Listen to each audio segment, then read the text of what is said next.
Good morning guys. हमारे channel में आपका स्वागत है। हमारे चैनल का नाम है स्टडी वंस।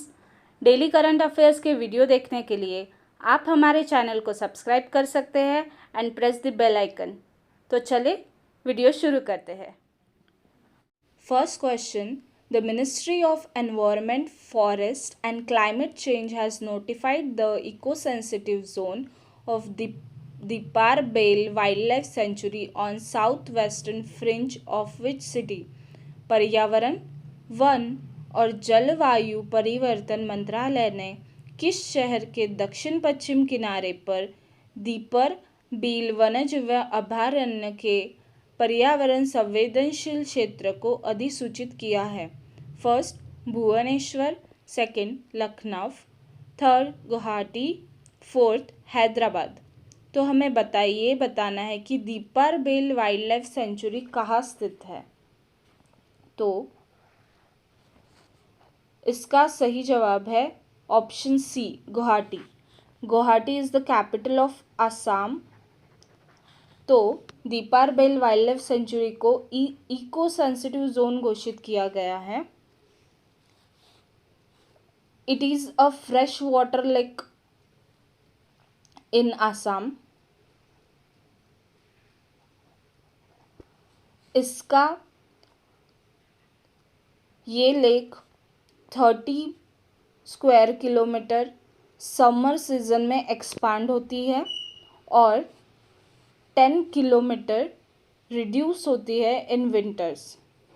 ये वेटलैंड का एरिया 4.1 स्क्वायर किलोमीटर के अंदर है और इस लेक के 1 किलोमीटर तक इको सेंसिटिव जोन लगाया गया है, मतलब उसके पास कोई होटल्स, रेस्टोरेंट्स वगैरह नहीं रहेंगे। हम अगर बाकी ऑप्शंस की बात करें तो Bhubaneswar is a capital of Orissa, Hyderabad is capital of Telangana and Lucknow is capital of UP. इस Deepor Beel life wildlife sanctuary Guwahati में स्थित है, Guwahati Assam. Second question, in September 2021 a monetary penalty has been imposed on how many payment system operators for violation of norms by Reserve Bank of India? सितंबर 2021 में भारतीय reserve bank द्वारा मानदंडों के उल्लंघन के लिए कितने भुगतान प्रणाली ऑपरेटर पर मौद्रिक जुर्माना लगाया गया है? First, third, second, fourth, third, fifth and fourth, sixth. तो हमें ये बताना है कि आरबीआई ने कितने पेमेंट सिस्टम ऑपरेटर्स पर पेनल्टी चार्ज किया है। तो इसका सही जवाब है ऑप्शन सी, 5। आरबीआई ने 5 सिस्टम ऑपरेटर्स पे पेनल्टी लगाई है। तो उसमें से मैक्सिमम फाइन 3 करोड़ का ट्रांजैक्शन एनालिस्ट प्राइवेट लिमिटेड पे लगाया गया है। उसके अलावा बीटीआई पेमेंट पर लगाया है, Hitachi payment services, fourth number Tata communication payment solution और फिफ्थ है वक्रांगे लिमिटेड। इन 5 कंपनीज पर पेनल्टी लगाई गई है आरबीआई द्वारा। Answer is 5।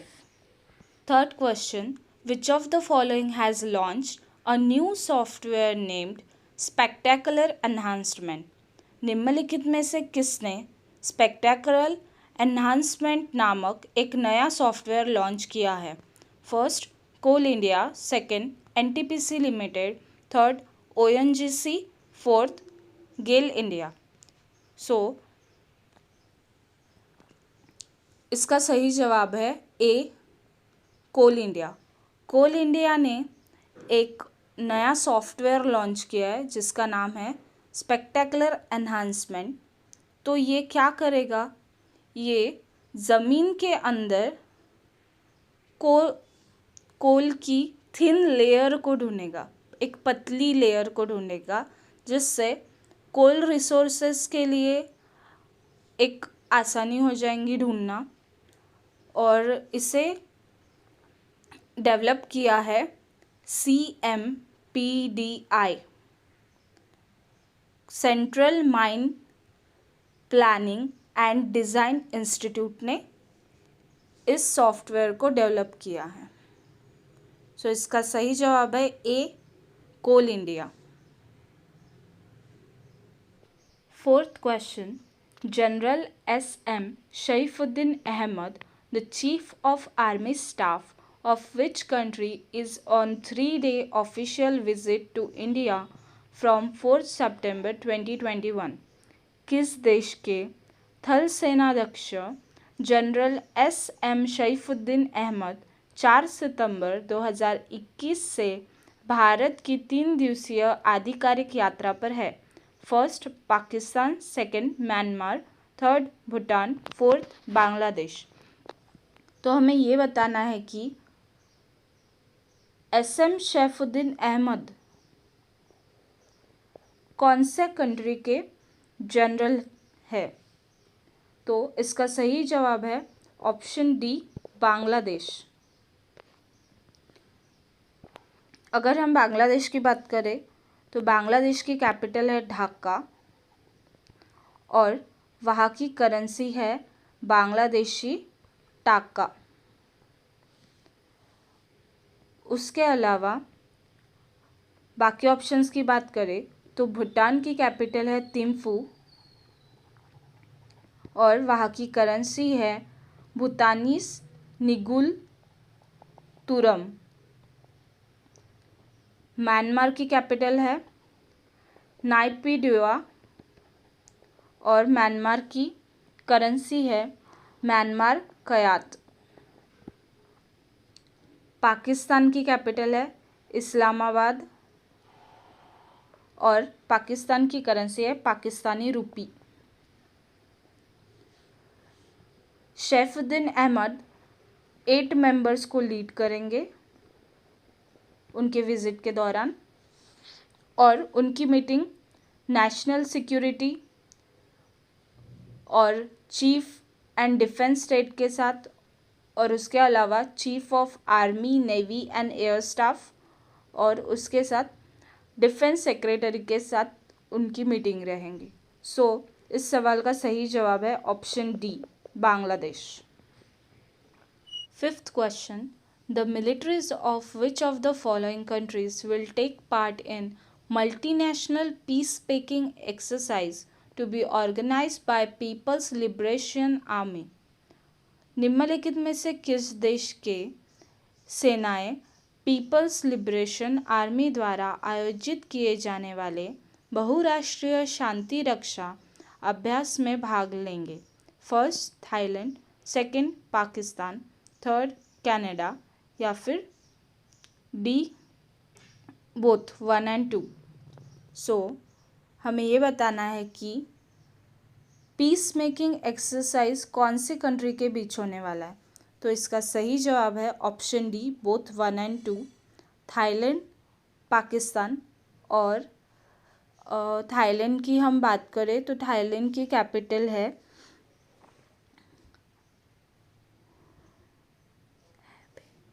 Bangkok.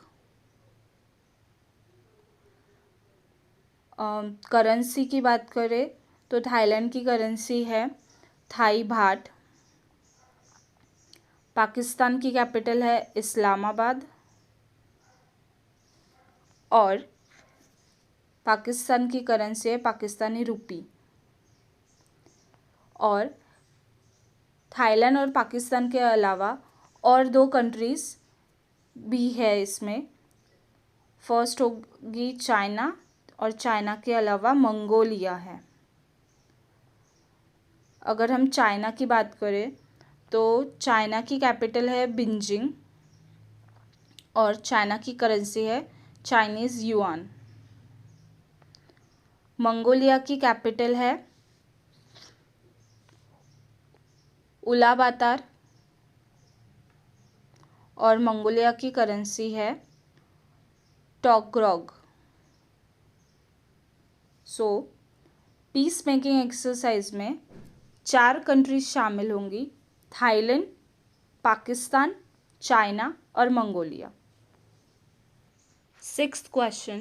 In September 2021, the Supreme Court has constituted a committee for E-Code project. It will be headed by whom? सितंबर 2021 में supreme court ने ई-कोड परियोजना के लिए एक समिति का गठन किया है। इसकी अध्यक्षता किसके द्वारा की जाएंगी?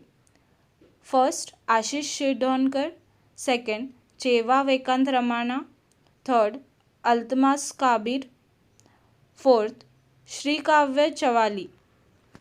तो हमें ये बताना है कि ई कोड प्रोजेक्ट की कमिटी को कौन हेड करेगा। तो इसका सही जवाब है ऑप्शन 1, आशीष शिरडोनकर हेड करेंगे। तो ई कोड प्रोजेक्ट क्या है? E code project national information centre के द्वारा बनाया गया है। इसमें क्या होगा, ई कोड डायरेक्टली हेड करेगा the filling process for direct and indirect taxes,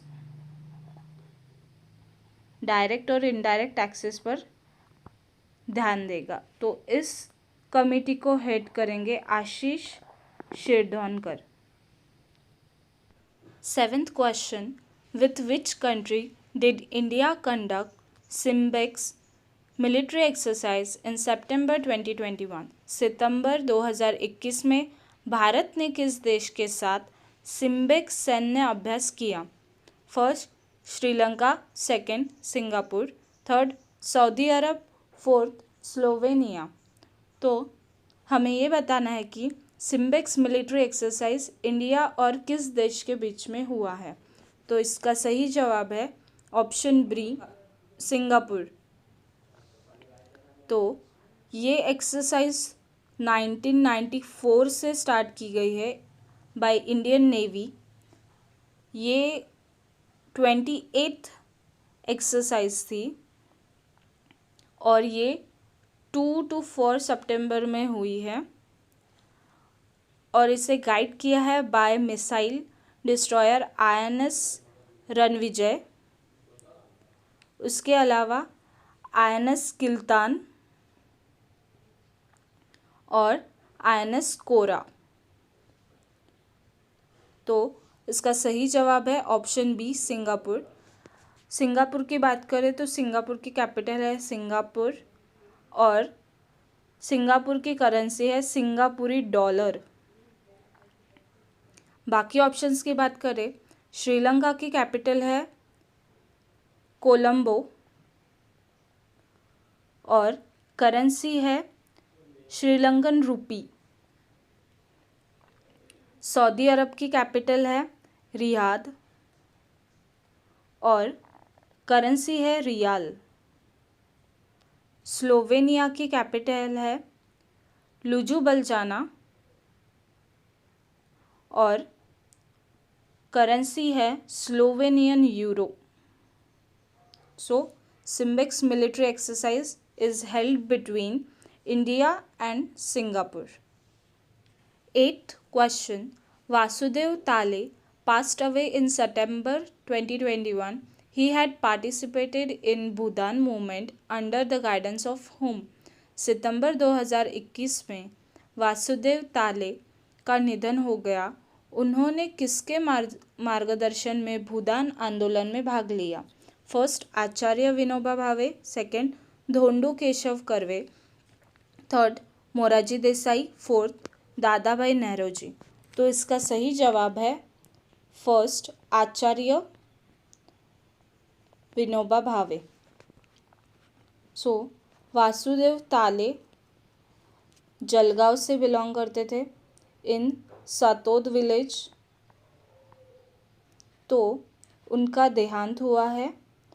उन्होंने भूदान मूवमेंट में पार्टिसिपेट किया था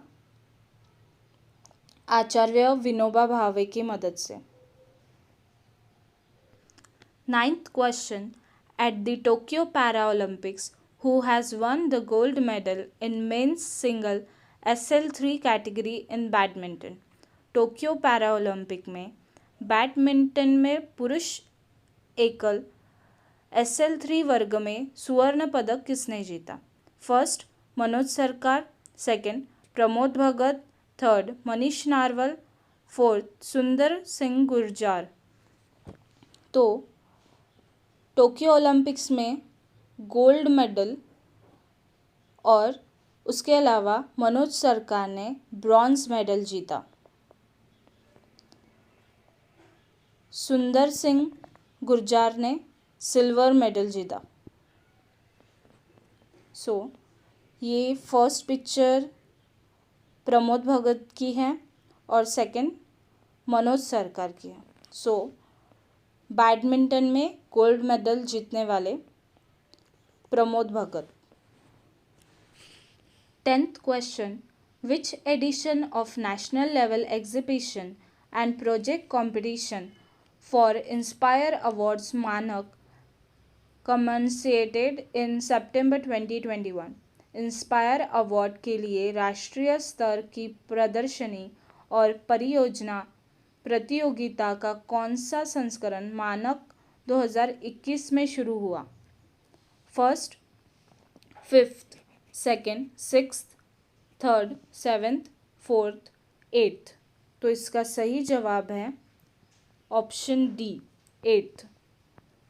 तो ये नेशनल लेवल एग्जीबिशन NPLC और मानक द्वारा शुरू की गई है। तो इसका ये 8वां एडिशन था। इसमें 581 स्टूडेंट्स ऑफ कंट्री, कुछ स्टेट के और कुछ यूटीज़ के, उन्होंने कुछ आइडियाज़ रिप्रेजेंट की। ये हुआ था 4 सितंबर को और इसके अवार्ड्स घोषित किए जाएंगे virtually on 8 September. 11th question. Which of the following has begun flight testing electric vertical takeoff and landing aircraft with Joby Aviation for air taxi services under its Advanced Air Mobility National Campaign? निम्नलिखित में से किसने अपने उन्नत वायु गतिशीलता राष्ट्रीय अभियान के तहत एयर टैक्सी सेवाओं के लिए जॉबी एविएशन के साथ इलेक्ट्रिक वर्टिकल टेकऑफ और लैंडिंग विमान का उड़ान परीक्षण शुरू किया है? First option NASA, second ISRO, third Roscosmos and fourth ESA। तो इसका सही जवाब है ऑप्शन ए, नासा। नासा एक फ्लाइट टेस्टिंग शुरू करने वाली है। तो ये शुरू होने वाली है 10 सितंबर को, इसकी फर्स्ट टेस्टिंग होगी at Joby electric flight base located near Big Sur, California में होने वाला है ये। तो ये ईवोल्ट के द्वारा शुरू किया गया है and it AAM advance air mobility, ये इसका पार्ट है, ईवोल्ट का पार्ट है। इसका सही जवाब है option A, NASA. 12th question. In September 2021, which of the following has started a 100-day campaign Sujalam as a part of the आज़ादी का अमृत महोत्सव? सितंबर 2021 में निम्नलिखित में से किसने आज़ादी का अमृत महोत्सव के हिस्से के रूप में 100 दिवसीय अभियान सुजलाम शुरू किया है? फर्स्ट, मिनिस्ट्री ऑफ जल शक्ति, second ministry of parliamentary affairs India, third ministry of rural development, fourth ministry of power. तो सुजलाम नामक campaign option A, ministry of जल शक्ति ने शुरू किया। तो इस कैंपेन का एम है waste management, water waste management handle करना इन विलेजेस। विलेज लेवल पर वो वाटर वेस्ट मैनेजमेंट हैंडल करेंगे और it is directed by ODF, open defection free. और ये कैंपेन 100 दिवसीय कैंपेन है और ये स्टार्ट हुआ है 25 अगस्त से।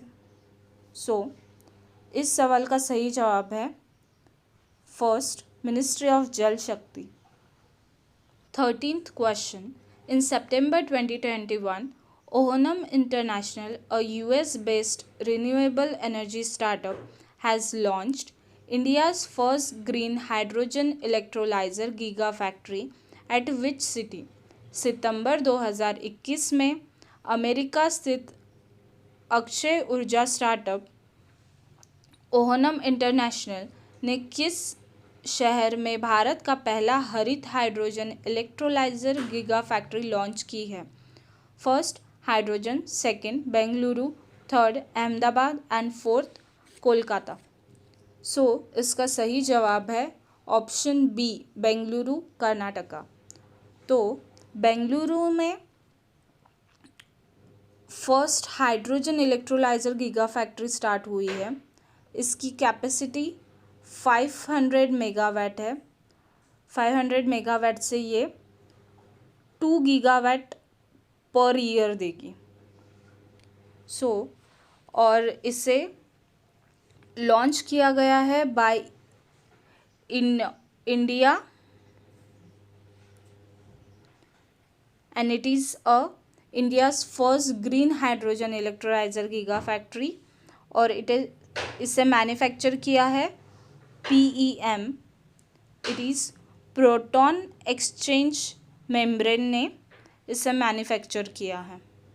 तो ये हाइड्रोजन गीगा फैक्ट्री बेंगलुरु में स्थित है। 14th question. Which of the following is participated in maritime partnership exercise with German Navy in August 2021? निम्नलिखित में से किसने अगस्त 2021 में जर्मन नौसेना के साथ समुद्री साझेदारी अभ्यास में भाग लिया था? First, INS Tarkash, second, INS Trikand, third, INS Tej और फोर्थ, INS विक्रमादित्य। तो इसका सही जवाब है ऑप्शन बी, INS त्रिकान। ये एक नेवी की एक्सरसाइज है। It is maritime partnership exercise with German navy. German navy के साथ में पार्टिसिपेट किया गया था and the German ship name is FGS बैरन और इसे 28 अगस्त से शुरू किया गया था। 15th question. According to a document published recently by the Geological Survey of India, Animal Discoveries 2020, India has added how many new species to its fauna? Geological Survey of India animal discovery 2020 द्वारा हाल ही में प्रकाशित एक दस्तावेज के अनुसार भारत ने अपने जीवों में कितनी नई प्रजातियों को जोड़ा है? First 223, second 339, third 443 and fourth 557। सो इसका सही जवाब है ऑप्शन डी, 557। जूलॉजिकल सर्वे के हिसाब से अभी तक न्यू स्पीशीज़ 557 न्यू स्पीशीज़ मिली है और इंडिया में